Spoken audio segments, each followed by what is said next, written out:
Hi, Jean Schnupp here.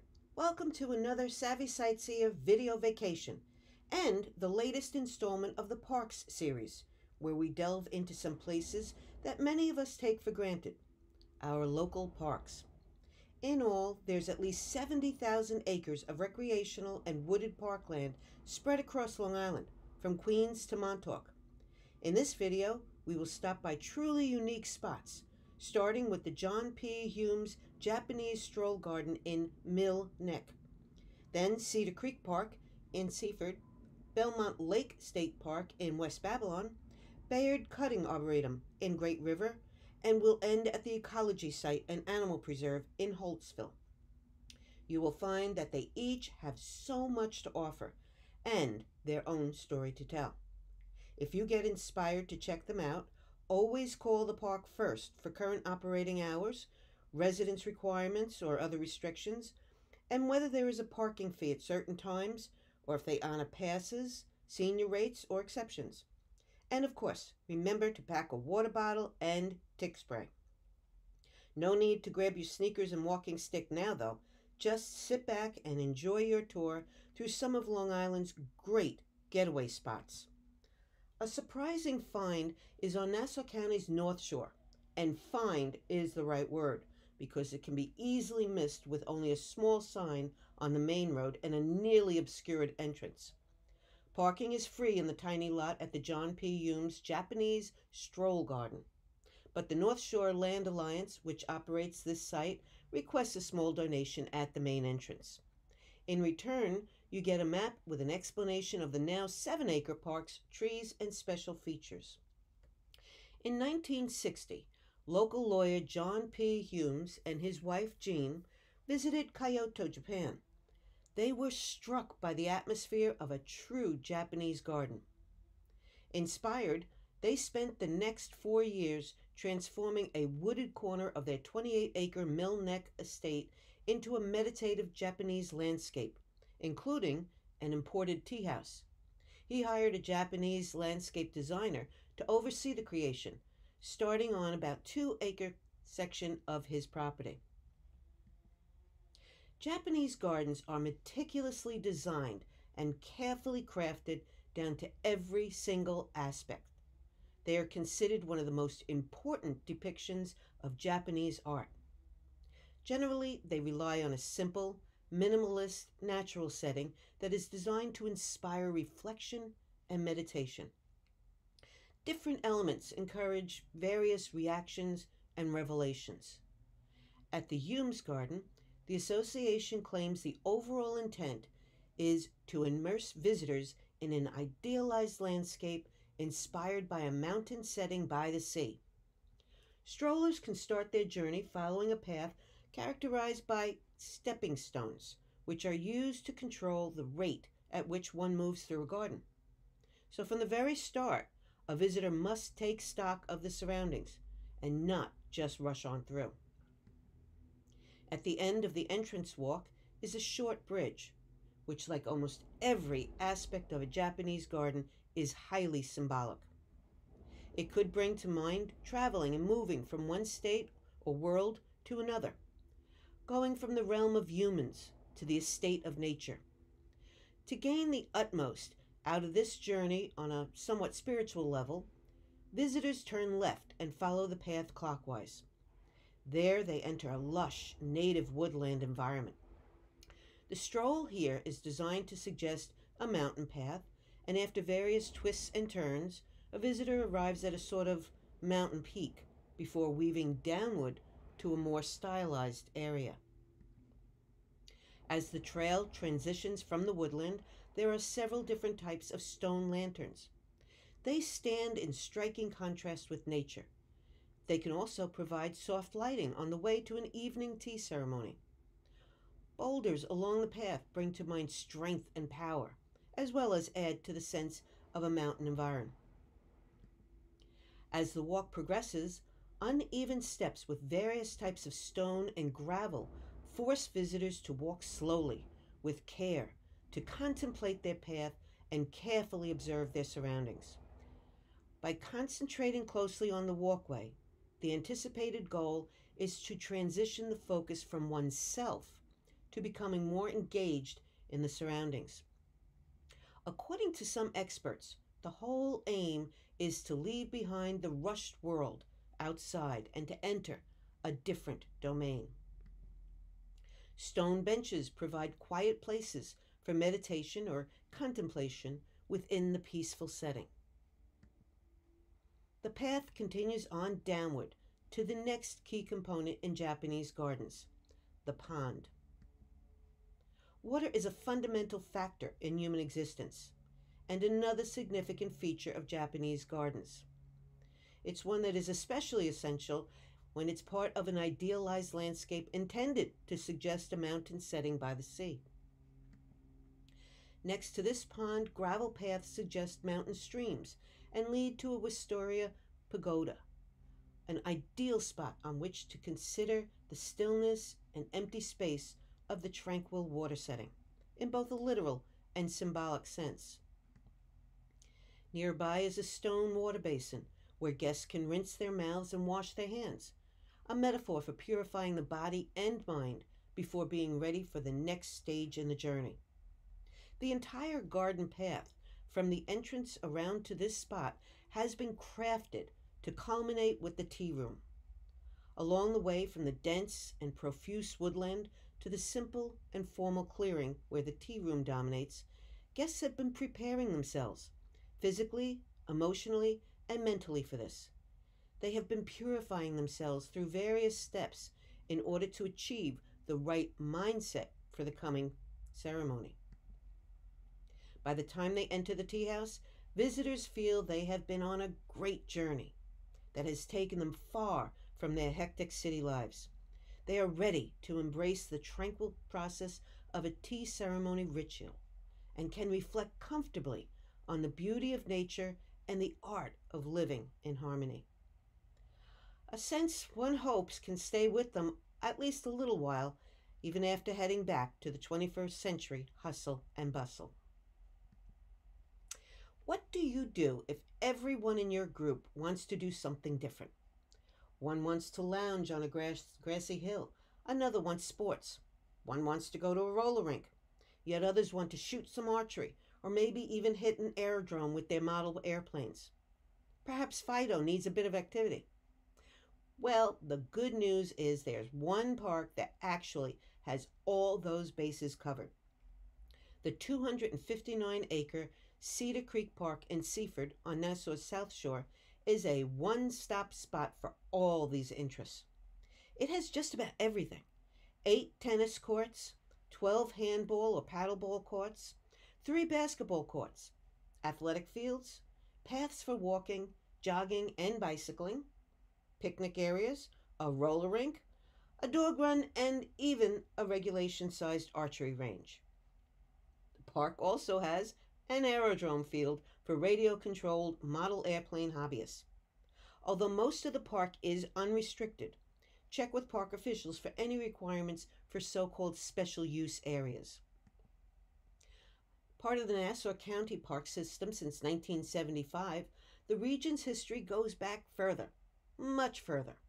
According to local historian Fred Roth, the place was a hotbed of activity during Prohibition of the 1920s, when area baymen became bootleggers, picking up cases of alcohol in international waters a few miles off of Seaford's coast. They delivered the hooch via Cedar Creek to speakeasies across from what is now the park's entrance on Merrick Road. The recreation area features a large 2-section dog run with chairs under shade trees for pet owners to relax in comfort while the pups run free. There's even a water fountain set at dog height.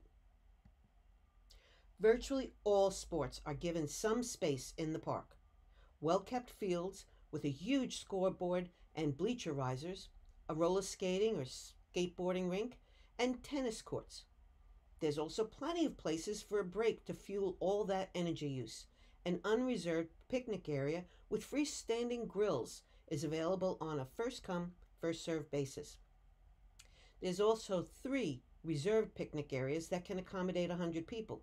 However, these are an example of a special use area that comes with a fee and requires a Nassau County leisure pass. Similar restrictions apply for the regulation-sized archery range that is open to the public. However, archers must bring their own equipment. And over at the aerodrome field, an Academy of Aeronautics card is required by hobbyists to launch the radio-controlled model airplanes. There's lots of covered areas to beat the heat on a sunny day.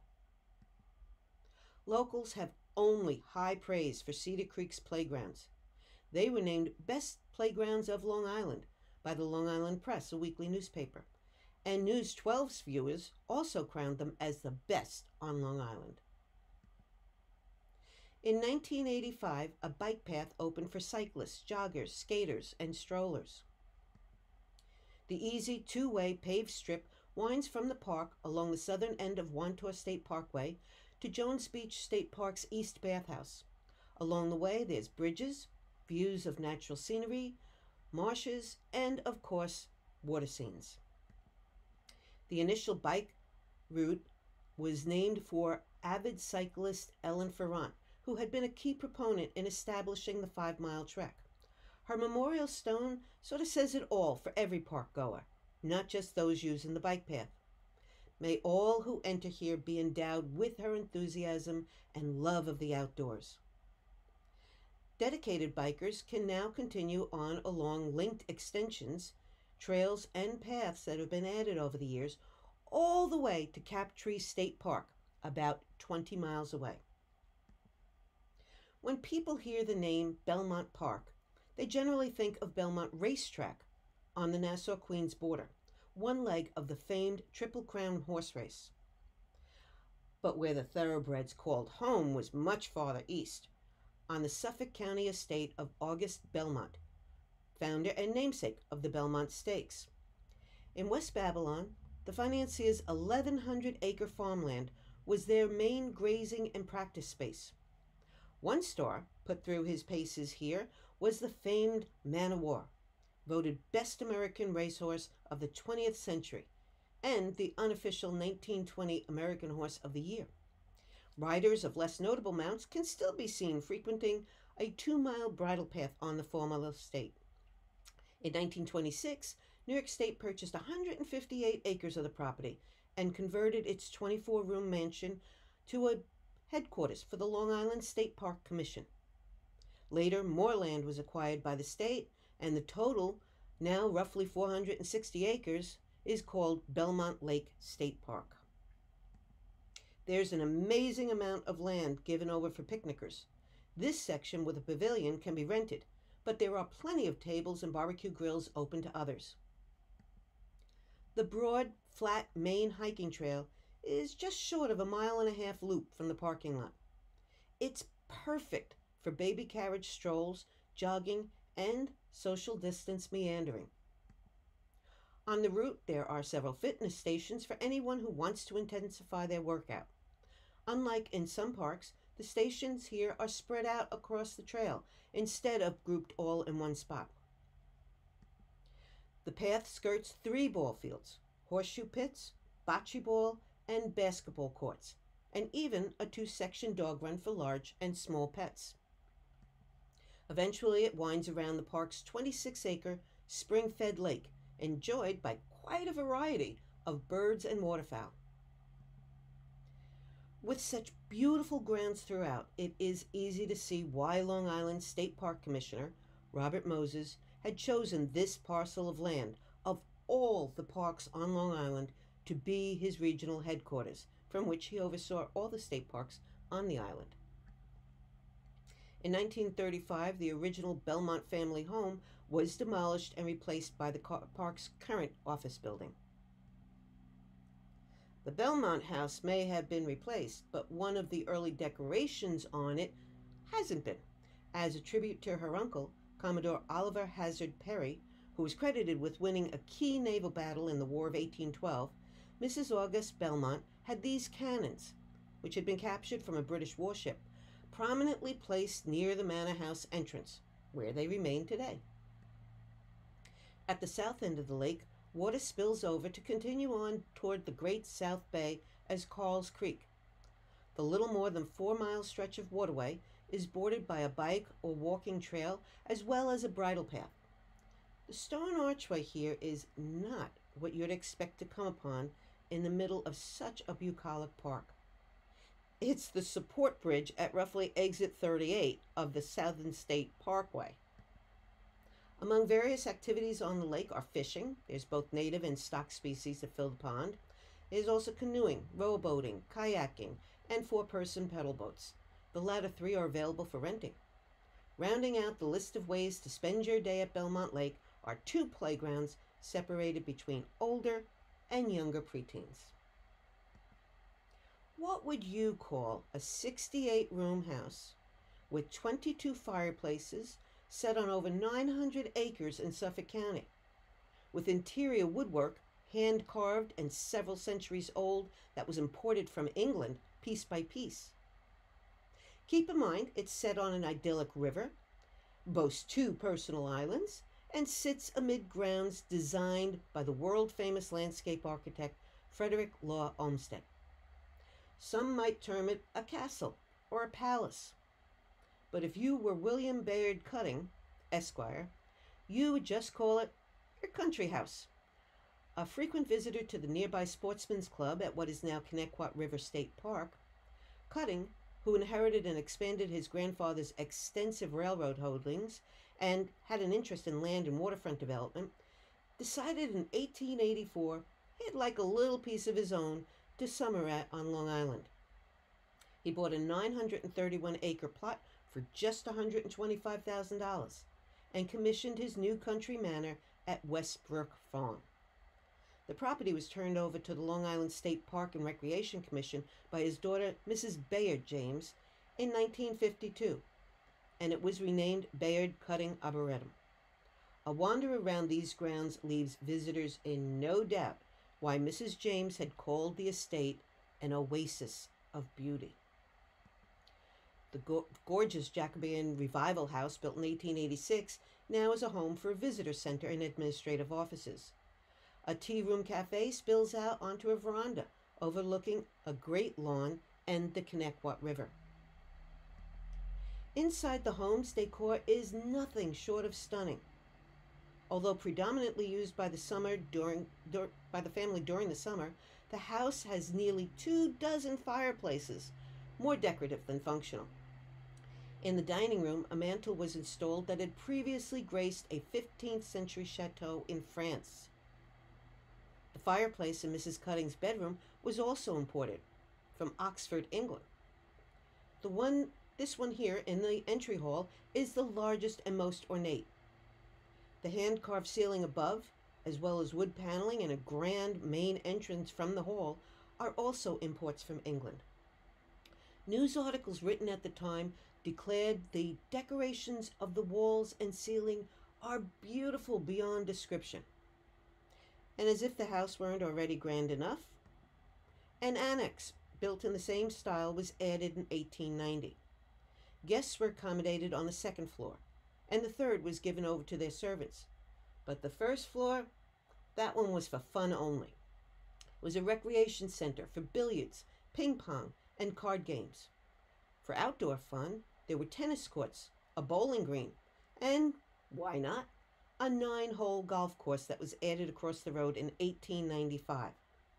Designed by a young Scotsman, it was one of the earliest private links in the United States. Cutting later converted it to a truck farm during World War II to raise crops for the war effort. The grounds are an impressive mix of expansive lawn and specialized garden areas, like the vibrantly colorful rhododendron walk in the spring, deliberately designed to impress and enchant.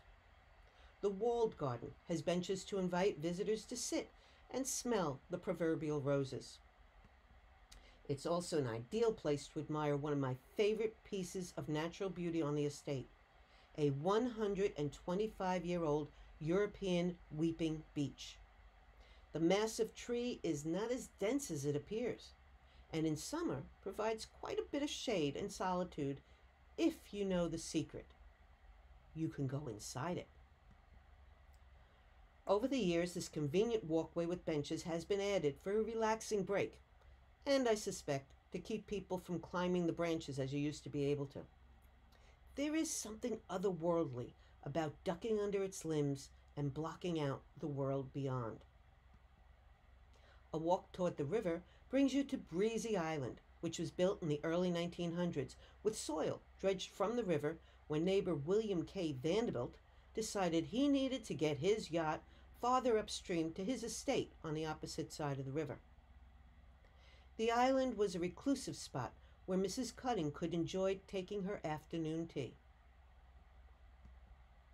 And what could be more relaxing than sitting shoreside and enjoying this stretch of the Connecticut River, about a mile in from where it joins the Great South Bay?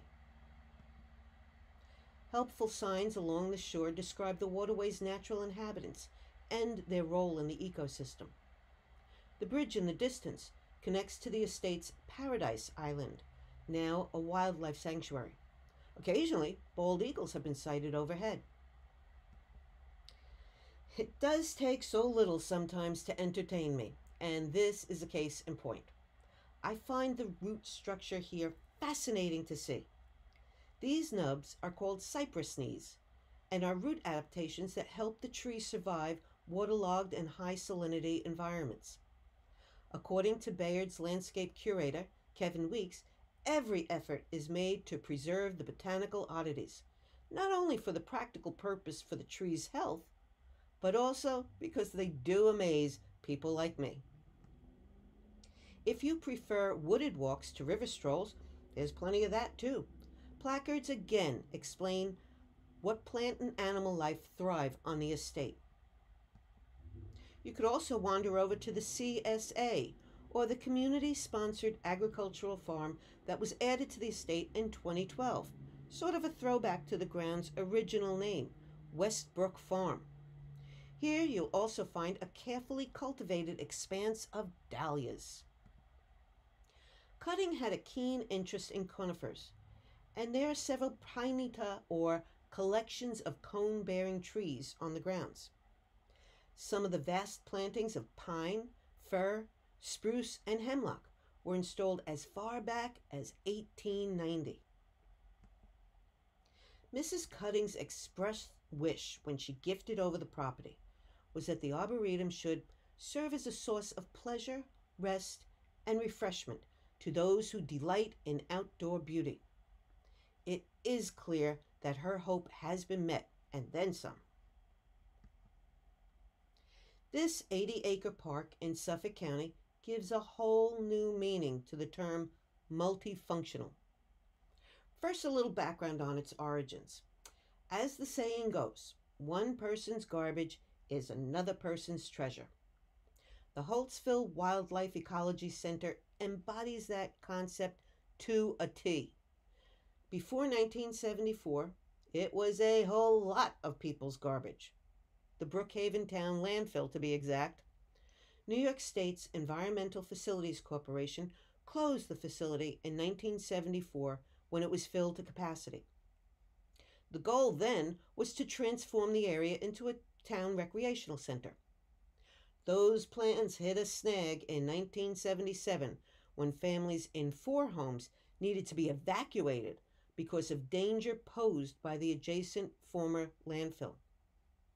Potentially explosive levels of methane, which is generated by the decomposition of vegetation and garbage, is a colorless, odorless, flammable gas, and it had been found in their homes.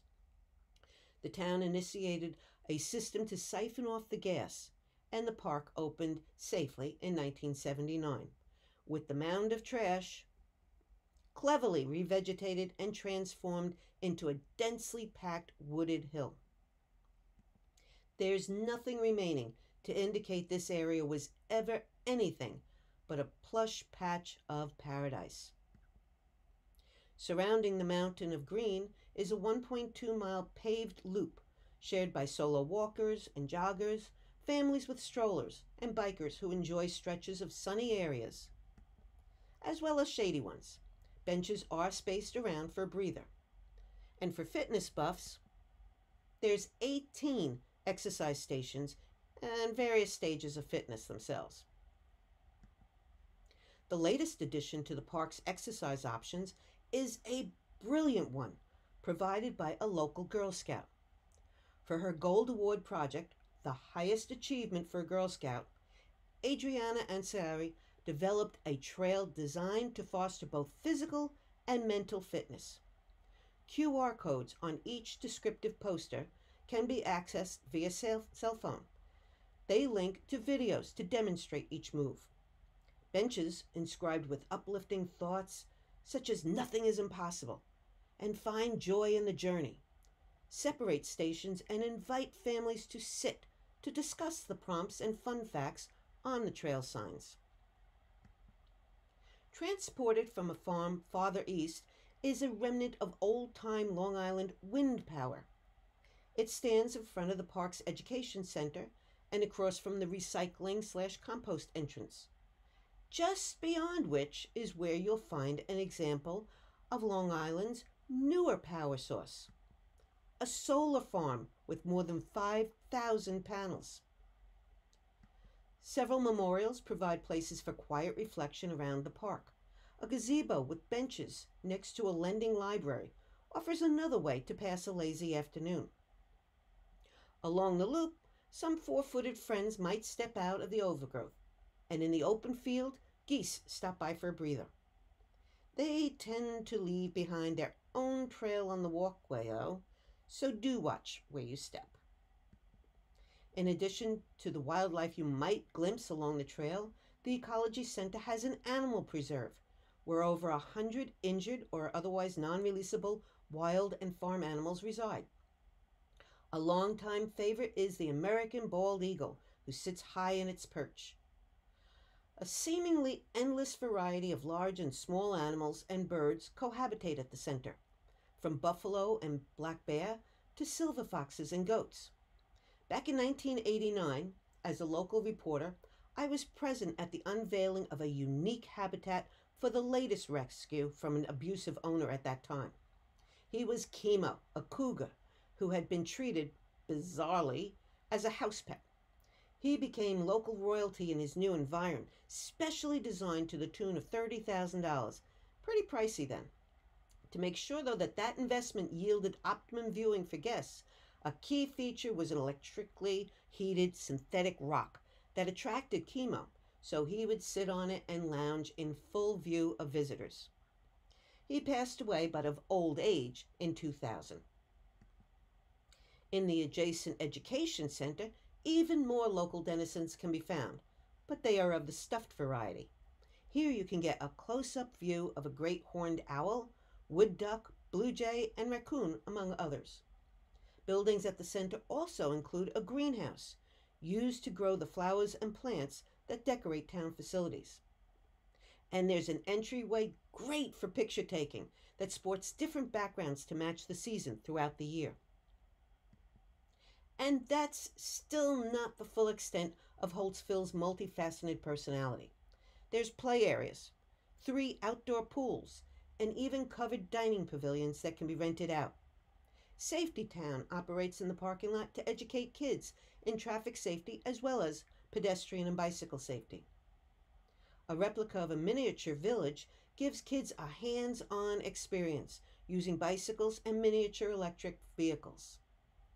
There's no fee to enjoy the park's open spots like the zoo and trails, but there is for the pool and to park.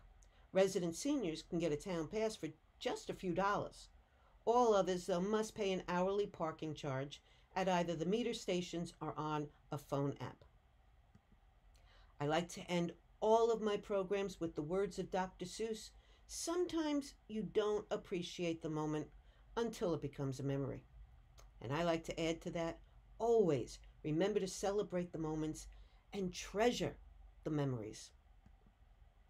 I hope you've enjoyed this tour with me of some of my favorite parks. The island is rich with so many beautiful spots, many of which are more than just pretty. They have stories to tell. If I didn't yet feature one of your favorite parks, or one you'd wondered about, keep an eye out for future editions of this series. If you have any questions about this or any of my programs, email me or use the contact page on my website, where you can also click on the Programs tab to see where I'll be presenting, either virtually or in person. Now you can lace up your hiking boots and grab your walking stick to explore some of these for yourself. I hope you will keep in mind as you do, parks are great places any time of the year. And do remember the words of Charles Dickens: nature gives to every time and season some beauties of its own.